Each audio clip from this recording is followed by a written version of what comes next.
ওস্তাদ আপনার এই স্যামস্যামে হেরিয়া আর আমার দিন পর যাইতেছে না ওস্তাদ, কি যে হরি।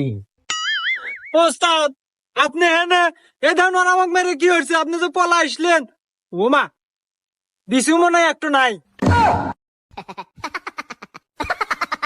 পলা আসবো মানে এই আমাকে দেখে কি তোর ওই মাস্টার মনে হয় রে? এই আমি পলা আসবো মানে আসলে ওই ইয়ে ছিল, একটা বড় ধরনের একটা ডিলের ফোন আছিল। এই ফোন পাই আমি তাতে চলে আসি, ডিল ডিল করা লাগবো। আর বিসি নাই তো কি হয়েছে, সমস্যা নাই, এক বিসিতে মানুষ বাঁচে। ওর আমি কালকে দেয়া সার মানে তুই নিয়ে আয় না, টেনশন করিস না। আরে ওস্তাদ রাখেন, ফোন আসছে। কতক্ষণ হ্যালো, আই এম সিং কুমাস্তান। কি ওর এত বড় সাহস, ও এখনই এলাকা ছাড়া নাই? ঠিক আছে, আপনি টেনশন করেন না। আপনি টাকা দিচ্ছেন মানে ডিল আমি কনফার্ম করবই। আমি ওরে কালকে দিনের ভিতর এলাকা ছাটাই করতেছি।